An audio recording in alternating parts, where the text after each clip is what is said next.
La réunion de famille était prévue pour 14 h le dimanche. Ma sœur Claire avait envoyé l'invitation de calendrier 3 semaines plus tôt. Discussion familiale importante. Présence obligatoire.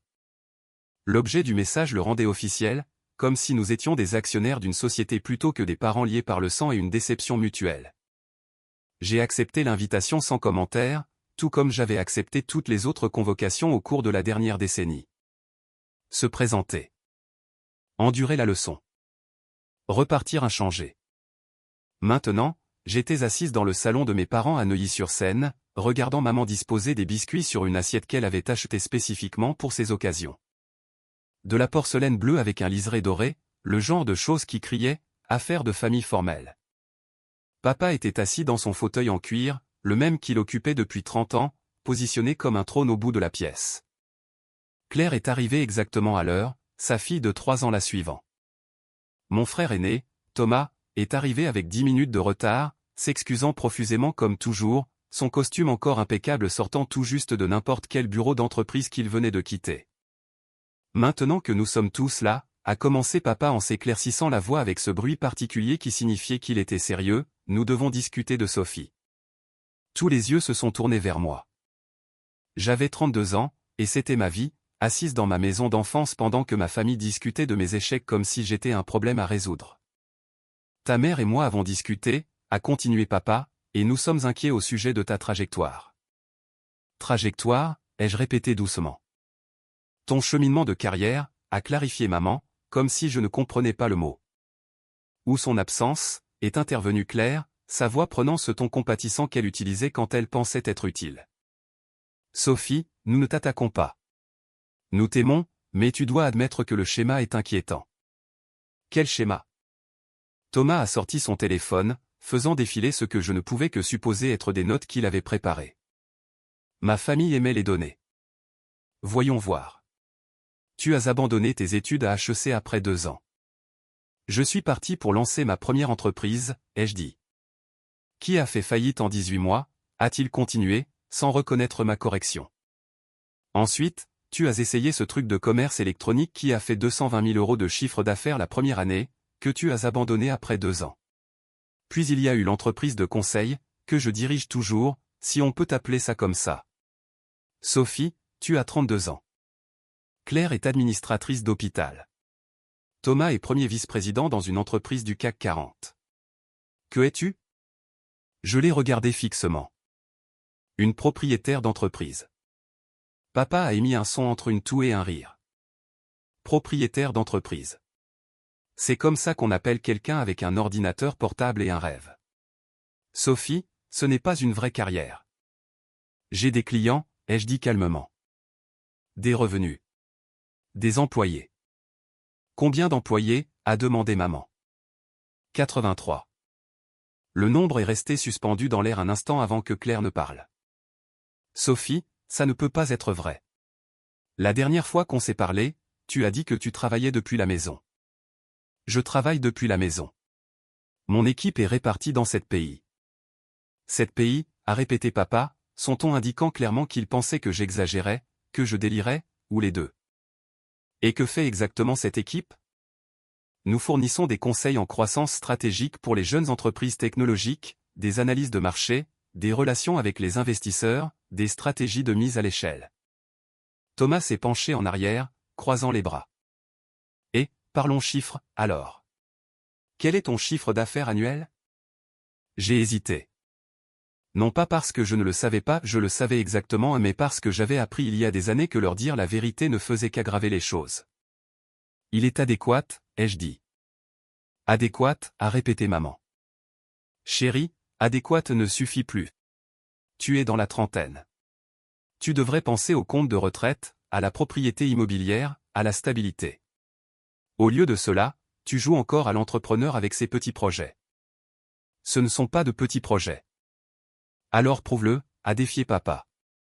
Montre-nous des déclarations d'impôts. Montre-nous l'immatriculation de l'entreprise. Montre-nous quelque chose qui prouve que c'est réel et pas juste toi en train d'épuiser tes économies tout en prétendant avoir du succès. J'ai senti le serrement familier dans ma poitrine. Pas de la colère, pas de la blessure, juste le poids épuisant d'être fondamentalement incomprise par les gens qui étaient censés vous connaître le mieux. Je n'ai besoin de rien prouver, ai-je dit doucement. C'est le problème juste là, a dit Claire, se penchant en avant avec cette expression sérieuse qu'elle avait perfectionnée. Je ne suis pas sur la défensive. Je suis juste fatigué d'avoir la même conversation encore et encore parce que vous refusez d'écouter. La voix de papa s'est légèrement élevée. Nous avons de l'expérience, Sophie. Une expérience du monde réel dans de vraies carrières. Thomas est dans son entreprise depuis 12 ans. Claire dirige tout un département hospitalier. Ta mère et moi avons tous deux eu des carrières stables et respectées. Nous savons à quoi ressemble le succès, et ceci. Il a fait un geste vague vers moi. Ce n'est pas ça. Ce que ton père essaie de dire, est intervenue maman, sa voix plus douce mais non moins tranchante, c'est que nous nous inquiétons pour toi. Tu es brillante, Sophie. Tu l'as toujours été. Mais la brillance sans direction n'est que du potentiel gâché. J'ai une direction. Vraiment? Parce que d'où nous sommes assis, on dirait que tu sautes d'une entreprise ratée à une autre. Sans jamais t'engager, sans jamais rien construire de durable. Thomas s'est éclairci la voix. En fait, j'ai une opportunité qui pourrait t'intéresser. Mon entreprise embauche des chefs de projet de niveau intermédiaire. Le salaire est bon. 78 000 € de base plus les avantages. Je pourrais glisser un mot, t'obtenir un entretien. J'apprécie cela, mais je ne suis pas intéressé. Tu vois. Papa a levé les mains au ciel. C'est exactement ce dont nous parlons. On t'offre un vrai travail avec une vraie sécurité et tu le refuses par orgueil. Ce n'est pas de l'orgueil. Alors qu'est-ce que c'est? Qu'est-ce que tu attends? Penses-tu qu'un miracle va se produire? Que tu vas te réveiller un jour et être soudainement Xavier Niel? Je n'essaie pas d'être quelqu'un d'autre que moi-même. Maman a posé sa tasse de café avec un tintement délicat. Sophie, nous t'avons demandé de venir ici aujourd'hui parce que nous avons pris une décision. Ton père et moi te soutenons financièrement depuis des années. Vous ne m'avez pas soutenu financièrement depuis que j'ai 24 ans, ai-je interrompu. Nous avons co-signé le bail de ton appartement, a-t-elle continué. Nous payons ton assurance maladie. Nous t'avons sorti de tes dettes de carte de crédit 2 fois. C'était il y a 6 ans. Le fait est, a dit papa fermement, que nous te coupons les vivres complètement. Plus de filets de sécurité. Tu as 32 ans, et il est temps que tu apprennes à quoi ressemble le monde réel. La pièce est devenue silencieuse, à l'exception du tic-tac de l'horloge grand-père dans le coin. D'accord, ai-je dit simplement. Il semblait surpris par mon manque de résistance. D'accord, a répété Claire. C'est tout? Qu'est-ce que tu veux que je dise? Vous avez pris votre décision. Je la respecte. Ne comprends-tu pas ce que cela signifie, a demandé maman, sa voix montant avec inquiétude. Sans notre soutien, tu devras trouver un vrai travail. Je sais que c'est ce que vous espérez. Je me suis levé, lissant mon jean. Y a-t-il autre chose dont vous vouliez discuter? Sophie, ne sois pas comme ça, a dit Thomas. Nous ne sommes pas l'ennemi ici. Je n'ai jamais dit que vous l'étiez. Alors pourquoi pars-tu? Parce qu'il n'y a aucun intérêt à poursuivre cette conversation. Vous avez décidé qui je suis et de quoi je suis capable. Rien de ce que je dirai ne changera vos avis. Papa s'est levé aussi, son visage rougissant. Tu sais quel est ton problème, Sophie? Tu es arrogante. Tu penses que tu es plus intelligente que tout le monde. Que tu vois des opportunités que nous ne pouvons pas voir. Mais tu n'es pas spécial. Tu es juste têtu et irréaliste. Et un jour, tu vas te réveiller à 40 ans avec rien à montrer à part une série d'échecs. J'ai ramassé mon sac, mes mouvements calmes et délibérés. Merci de votre inquiétude. Sophie, s'il te plaît, a dit maman, se levant maintenant aussi. Nous faisons cela parce que nous t'aimons. Ne peux-tu pas le voir? Je vois que vous m'aimez. Je vois aussi que vous ne croyez pas en moi. Ces deux choses peuvent coexister. Claire a essayé une fois de plus. Si tu voulais juste entendre raison. J'ai écouté pendant 10 ans. J'ai écouté, et je suis fatigué. J'ai marché vers la porte, et ils ont suivi, leur voix se chevauchant. Tu fais une erreur. Tu gâches ta vie. Je me suis retourné sur le seuil, les regardant une dernière fois. Mon père avec sa certitude et ses règles. Ma mère avec son inquiétude et sa déception. Mes frères et sœurs avec leur succès conventionnel et leur pitié. J'espère que vous passerez tous une bonne soirée, ai-je dit, et je suis sorti dans l'air frais de septembre. Le trajet de retour vers mon appartement dans le Marais a pris 20 minutes. 20 minutes de silence où je n'ai pas pleuré ni ragé ni ressenti grand-chose à part une douleur sourde et familière. Ils ne savaient pas. Ils ne pouvaient pas savoir. Le mois dernier, mon entreprise avait conclu un contrat de conseil avec 3 entreprises du CAC 40 simultanément, 135 millions d'euros de revenus combinés. Le mois précédent, nous avions été approchés par une société de capital risque pour des opportunités d'acquisition. Il y a 2 semaines, les Échos m'avaient contacté pour leur dossier annuel sur les entrepreneurs de moins de 40 ans les plus influents. L'entretien avait duré 3 heures. Le photographe avait pris plus de 200 clichés. Ils avaient vérifié chaque affirmation, vérifié chaque chiffre, parlé avec mes clients et mon équipe. Le dossier devait être publié demain. Je savais depuis 6 semaines que j'allais être en couverture. La plus jeune consultante présentée par les Échos, la femme révolutionnant la stratégie de croissance technologique. Il m'appelait elle, arme secrète, derrière les plus grands succès de la Silicon Valley. Et je n'en avais rien dit à ma famille. Non pas parce que j'attendais le bon moment. Non pas parce que je voulais leur faire une surprise. Mais parce que je savais qu'ils ne me croiraient pas tant que quelqu'un d'autre ne leur dirait pas que c'était vrai. Le lundi matin est arrivé gris et froid. J'étais dans mon bureau à domicile, une deuxième chambre convertie avec des fenêtres donnant sur le parc, quand mon téléphone a commencé à vibrer à 6 heures du matin. Lucas, c'est en ligne. Les Échos vient de publier. Mon responsable de la communication. Putain de merde, Sophie. En première page de leur site web. Mon plus vieux client, le président-directeur général d'une entreprise de logiciels en tant que service de 1,8 milliard d'euros, félicitations pour la couverture des Échos. Bien mérité. J'ai ouvert le site web des Échos sur mon ordinateur portable. Elle était là, au centre. Mon visage, éclairé professionnellement, portant le blazer bleu marine qu'ils avaient choisi. Le titre disait « Rencontrer l'entrepreneur de moins de 40 ans la plus puissante des Échos ». Comment Sophie Dupont a bâti un empire de conseil de 185 millions d'euros en silence. L'article était exhaustif, 3500 mots détaillant mon parcours, de l'abandon de mes études à HEC à consultante recherchée. Ils avaient interviewé 12 de mes clients, qui avaient tous parlé officiellement de mon impact sur leurs entreprises. Ils avaient analysé ma méthodologie, ma stratégie de croissance, mon approche unique de l'analyse de marché. Les chiffres étaient tous là, 185 millions d'euros en valeur client totale créée. 83 employés répartis dans 7 pays. Des contrats actifs avec 23 entreprises du CAC 40. Un taux de rétention des clients de 96%. Une croissance moyenne des entreprises de 340% dans les 18 mois suivant l'engagement.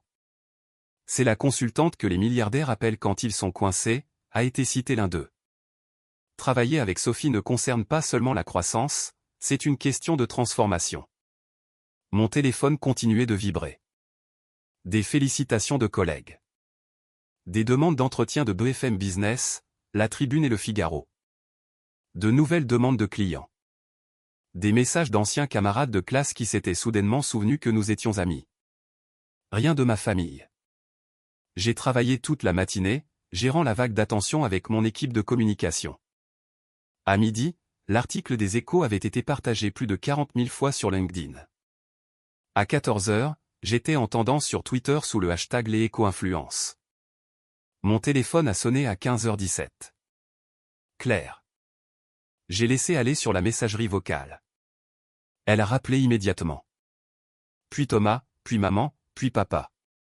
J'ai mis mon téléphone en silencieux et je me suis remise au travail. Les messages ont commencé à s'accumuler. Claire, s'il te plaît, appelle-moi. Je dois te parler de quelque chose d'important. Thomas, est-ce que cet article des Échos est réel? Appelle-moi immédiatement. Maman, chérie, il y a quelque chose aux informations à propos de toi. Je suis confuse. S'il te plaît, appelle. Papa, nous devons discuter de cette situation Écho. À 17h, l'accueil de mon immeuble a appelé. Mademoiselle Dupont, il y a des gens ici pour vous voir. Ils disent qu'ils sont votre famille. Dites-leur que je ne suis pas disponible. Ils sont très insistants, madame. J'ai soupiré. Faites-les monter. 3 minutes plus tard, ils étaient à ma porte. Tous les quatre, l'air sous le choc et incertain d'une manière que je n'avais jamais vue auparavant. Sophie, a commencé maman, sa voix se brisant légèrement. J'ai travaillé. Sophie, a répété papa, son autorité habituelle absente de son ton. Il y a un article. Avec ta photo. Je sais. Tu sais? La voix de Claire est montée d'une octave. Tu sais, Sophie, il dit que tu diriges une entreprise de conseil de 185 millions d'euros. 185 millions d'euros en valeur client créée, ai-je corrigé. La valorisation réelle de l'entreprise est différente. Ils m'ont fixé. Thomas a sorti son téléphone, ses mains tremblant légèrement. J'ai reçu des appels toute la journée. Tous ceux que je connais ont vu ça. Mon président-directeur général l'a envoyé à toute l'équipe de direction. Sophie, est-ce réel? Oui. Mais comment? Maman ne semblait pas pouvoir finir la phrase. Au cours des 10 dernières années. Les années où vous pensiez que j'échouais. Papa s'est avancé et, pour la première fois de ma vie d'adulte, il avait l'air incertain. L'article dit que tu as travaillé avec Google, avec Amazon, avec Microsoft, entre autres. Et tu ne nous l'as jamais dit? J'ai essayé. Plusieurs fois. Vous ne m'avez pas cru. Le visage de Claire s'est chiffonné. Sophie, nous n'avions aucune idée. Si nous avions su. Si vous aviez su quoi? Vous m'auriez traité différemment? Oui. C'est le problème, Claire. Votre respect était conditionné par une validation externe. Ce n'est pas juste, a protesté Thomas. Tu étais si secrète. Tu ne nous as jamais rien montré de concret. Je vous ai dit que j'avais des clients. Je vous ai dit que j'avais des employés. Je vous ai dit que l'entreprise grandissait. Mais parce que je n'avais pas de titre de poste en entreprise et de bureau d'angle, vous avez supposé que j'échouais. Maman a tendu la main comme pour toucher mon bras, puis s'est rétractée. Chérie, nous nous inquiétions pour toi.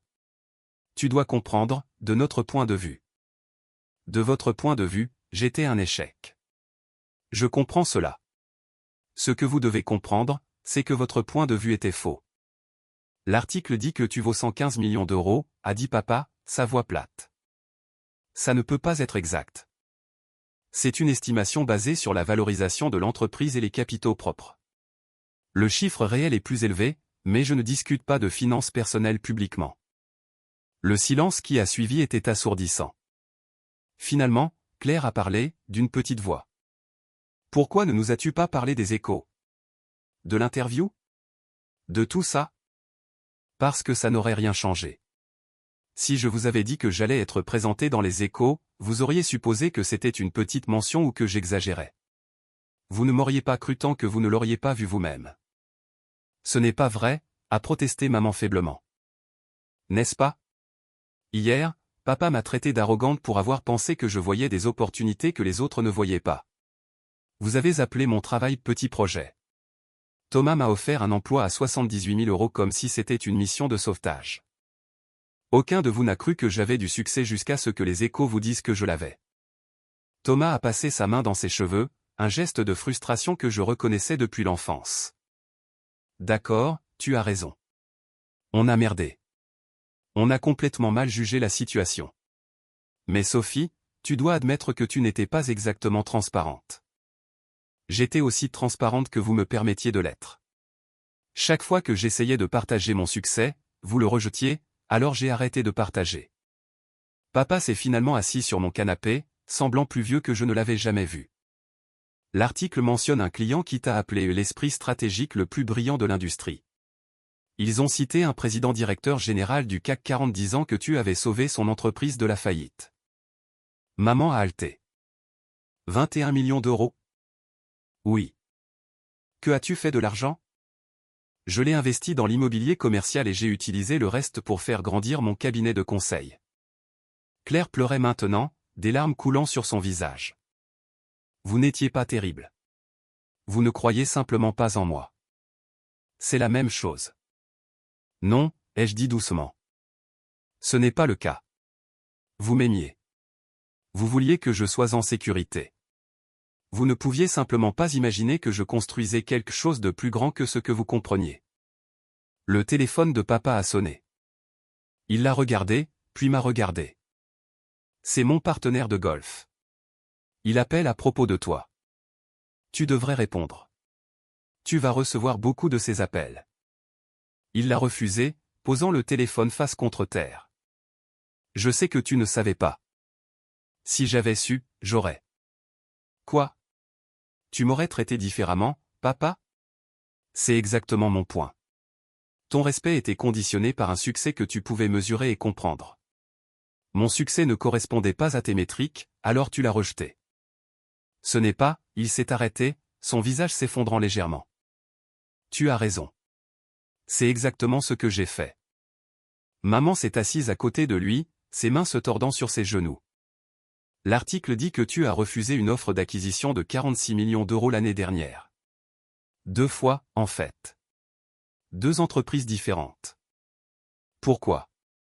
Parce que je ne suis pas intéressé par la vente. J'aime ce que je fais. J'aime construire quelque chose qui compte. Thomas faisait défiler son téléphone à nouveau, le visage pâle. Sophie, tu es en tendance sur LinkedIn. Tout le monde dans mon industrie parle de toi. Mon président-directeur général vient de m'envoyer un message me demandant si je peux le présenter à toi. Que lui as-tu dit? Je n'ai pas encore répondu. Je ne sais pas quoi dire. Dis-lui la vérité. Dis-lui que tu es mon frère et que tu demanderas si je prends de nouveaux clients.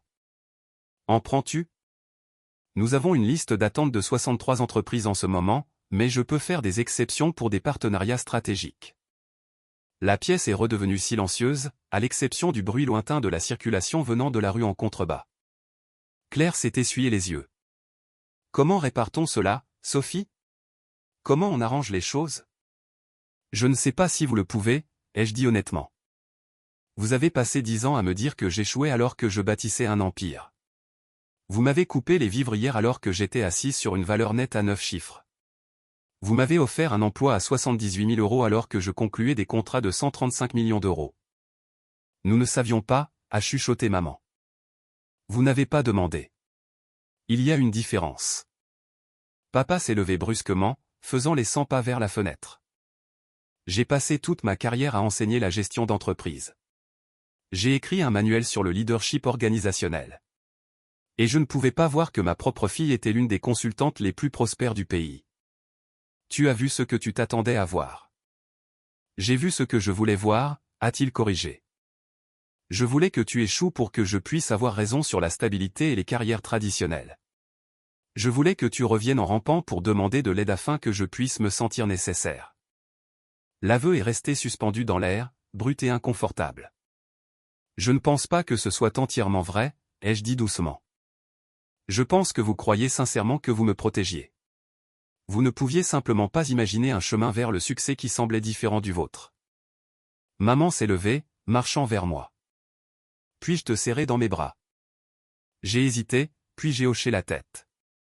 Elle a enroulé ses bras autour de moi, et je l'ai senti trembler de sanglots silencieux. Je suis tellement désolé, a-t-elle chuchoté. Je suis tellement incroyablement désolé. Je sais, maman. Claire nous a rejointes, puis Thomas, et soudain j'étais au centre d'une étreinte familiale qui semblait à la fois étrangère et familière. Quand ils se sont finalement écartés, papa est resté près de la fenêtre, nous tournant le dos. Papa, ai-je dit doucement.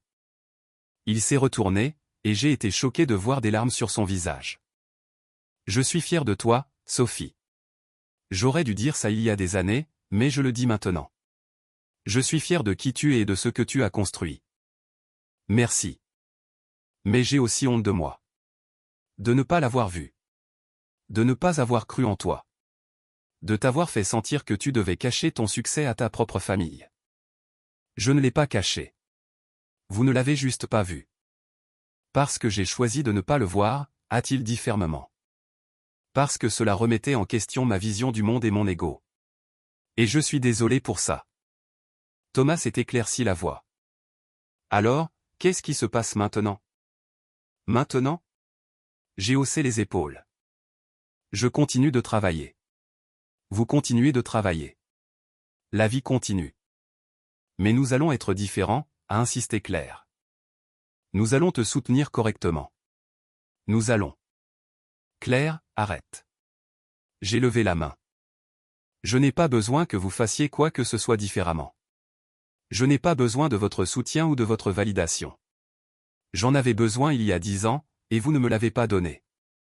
J'ai construit mon succès sans, et je suis bien avec ça. Mais nous sommes une famille, a protesté maman. Oui, nous le sommes. Et je vous aime tous. Mais je reconnais aussi que notre relation a été fondamentalement brisée pendant longtemps. Les Échos n'a pas réparé ça. Cela a juste rendu la rupture visible. Alors, qu'est-ce que tu dis, a demandé Thomas. Que tu ne veux pas de nous dans ta vie? Je dis que si nous devons avoir une relation à l'avenir, elle doit être construite sur qui je suis réellement, pas sur des mesures externes de succès. Vous devez me croire quand je vous dis des choses sur ma vie. Vous devez avoir confiance que je sais ce que je fais, même quand cela n'a pas de sens pour vous. Nous pouvons faire ça, a dit Claire rapidement. Le pouvez-vous?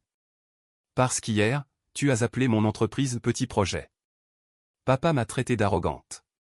Maman a dit que je gâchais mon potentiel.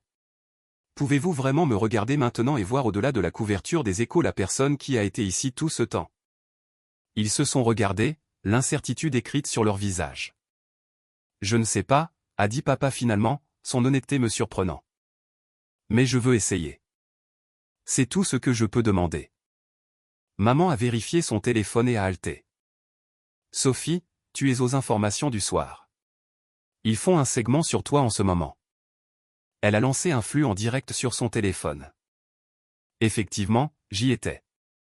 Ma couverture des Échos affichait en évidence tandis qu'un présentateur discutait de la consultante parisienne qui prend la Silicon Valley d'assaut. Sophie Dupont a travaillé avec plus de 23 entreprises du CAC 40, disait le présentateur, mais est restée pratiquement inconnue en dehors des cercles d'affaires d'élite jusqu'à la révélation des Échos aujourd'hui.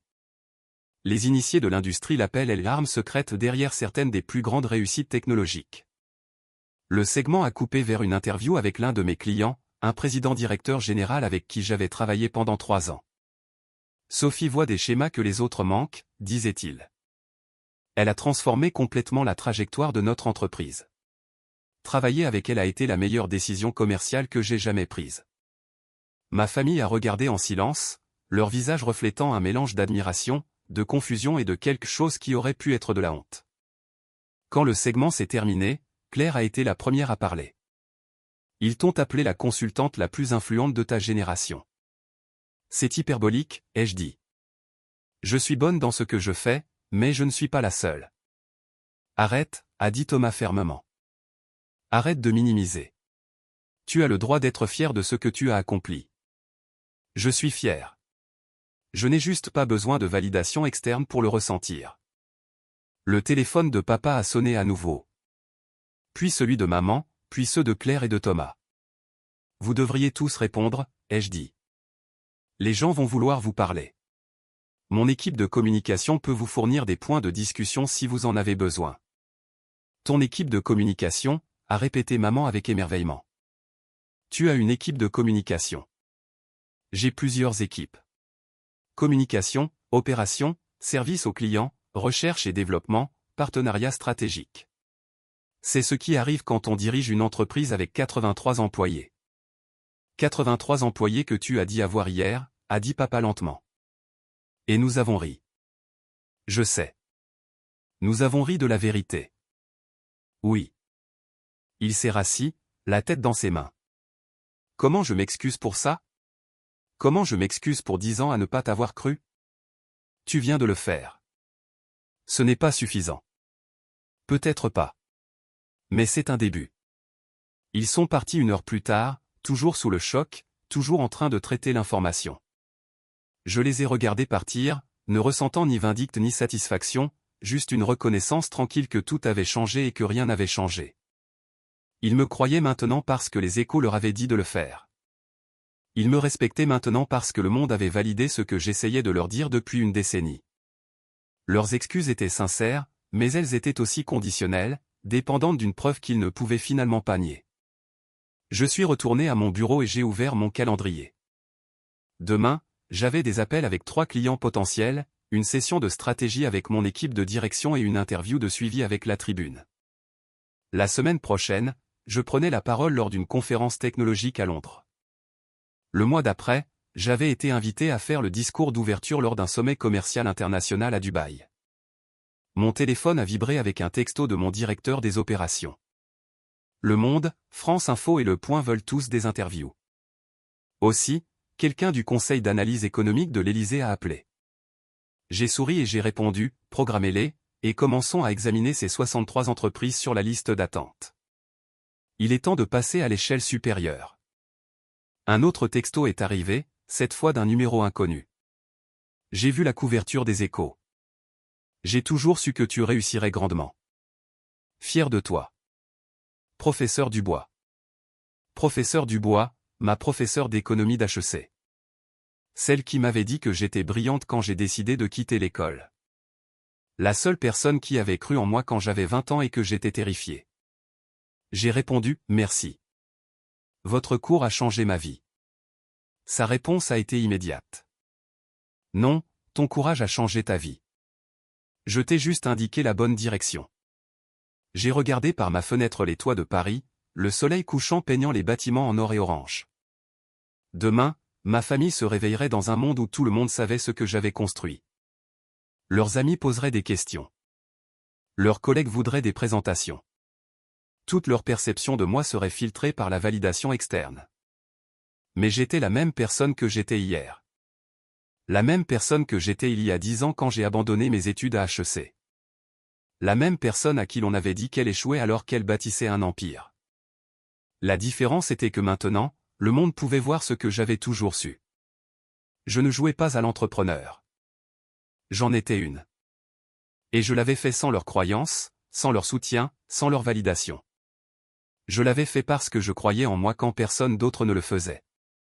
C'était la seule approbation dont j'avais jamais eu besoin. Mon téléphone a vibré une dernière fois. Un texto de papa. Ta mère et moi voulons t'emmener dîner. Une vraie célébration. Le restaurant de ton choix. J'ai regardé le message un long moment, puis j'ai répondu, laisse-moi vérifier mon emploi du temps. Je te ferai savoir. Je n'avais pas besoin de leur célébration, mais peut-être, juste peut-être, pourrais-je apprendre à l'accepter. À mes conditions. À mon heure. Avec des limites qu'ils devraient enfin respecter. La couverture des Échos trônait sur mon bureau, mon visage me regardant avec une confiance tranquille. Entrepreneur de moins de 40 ans la plus influente. Je savais que j'étais influente bien avant que les Échos ne le confirment.